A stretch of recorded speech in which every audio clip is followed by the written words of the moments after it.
Samsung recently launched their new, somewhat budget QLED TV, the Samsung Vision AI, and I've purchased it to identify the good, bad and ugly for you. In summary, this TV performs really well in the picture quality aspect. It's as expected average in the sound quality aspect, and usability takes getting used to, especially when you're comparing it with the Google TV experience. Let's start with the picture quality. Like all Samsung TVs, this TV does not support Dolby Vision either, but it does support HDR10+, which uses dynamic metadata for display, so the quality is quite good. When you pair this with a premium streaming service of Netflix or Jio Hotstar to get a 4K HDR resolution, the picture quality is quite spectacular. In bright rooms too, the picture quality looks decent because it has a peak brightness of 450 nits. In dark conditions too, the colors pop really well and the blacks look very deep as well. With videos with dark backgrounds, the video looks very punchy as well. The picture settings can be adjusted based on what we are watching as well, ranging from dynamic, standard, eco, movie and filmmaker mode. The next thing that determines the picture quality is the refresh rate. This TV has a refresh rate of 50 Hz only, so it is good enough for casual TV viewing. Let's play different types of content to determine the picture quality.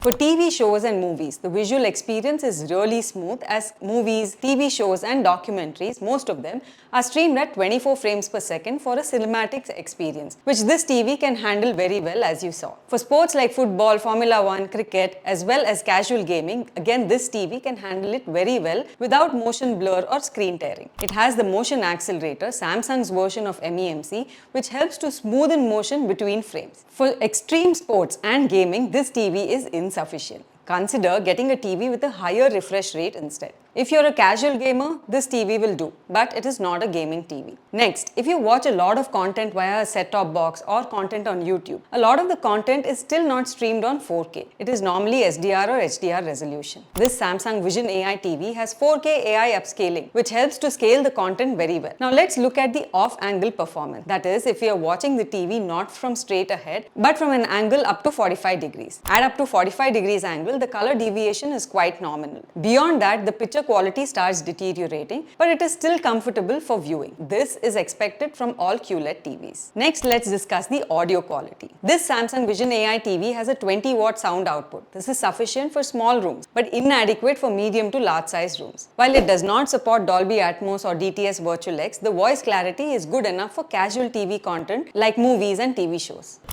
Gangapur से इस देश में जहाँ गंगा जी नहीं बहता, वहाँ भी हर 4 गांव पर गंगापुर पड़ता है। दो गंगापुर तो यहाँ पतीला में ही है। स्टेशन कौन सा?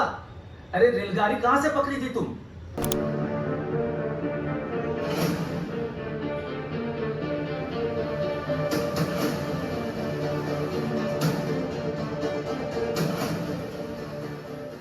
There are a number of sound modes on the TV which can be adjusted based on what we are watching. Standard, adaptive sound or amplify. In summary, audio quality is good enough for small rooms, but if you are using it as your main TV, it is not good enough. Consider adding a sound bar for a better experience. Next, let's discuss the usability aspects. Let's talk about the Tizen OS for a second. Unlike earlier variants of the Tizen OS, this is very much improved. All top apps are available, apps open up fast, browsing has no lag, but sometimes it is a bit too fast. The user interface is quite intuitive once we get used to it, like any switch that we would make across interfaces. The remote, however, is a sore point for me. The good thing is that it has hotkeys for our frequently used apps like Netflix, YouTube, Amazon Prime Video. But it is very bulky and it is cluttered. It is not a solar remote like many other Samsung TVs. The TV also does not have voice control. So if we have to search for content, let's say on YouTube, it is very cumbersome to type it out. We can use the SmartThings app as a remote, but the usability of this is very limited. The least they could provide is the ability to search for content within the app itself using a keypad, which itself is unavailable. They have a trackpad to browse through the channels. One thing I'm really excited though is the AirPlay connectivity. This has been a big pain point for me with my current View TV. Now I'm able to cast easily from my MacBook or from my phone with ease,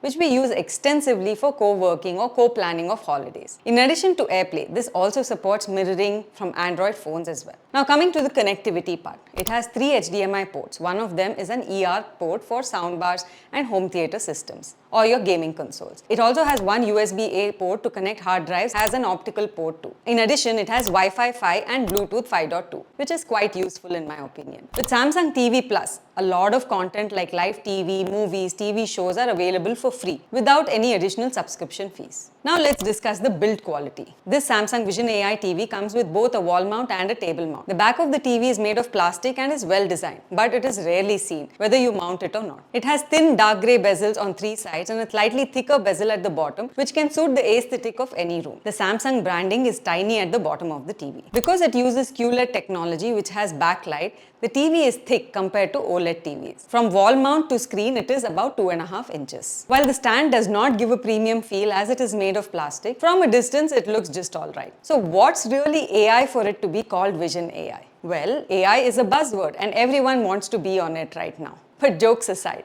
one is that it has a Q4 AI processor, which powers upscaling, motion smoothing, and multi-view with ease. Second, the Tizen OS has personalized content discovery using AI by learning user viewing preferences over time. There are many more features that many of us do not use on a regular basis, which I have not covered here. For example, the karaoke, multi-view option, AI wallpaper, and so on. So if you would like me to cover those in a separate video, please do drop me a comment. To summarize again, I think this TV is great from a picture quality point of view, as expected average from an audio quality point of view, and the usability and the SmartThings app leaves much to be desired. If you found this video useful, share the video and subscribe to become part of the 1.3 lakh plus community that trusts us with their decision making. Thank you for watching and see you in the next video.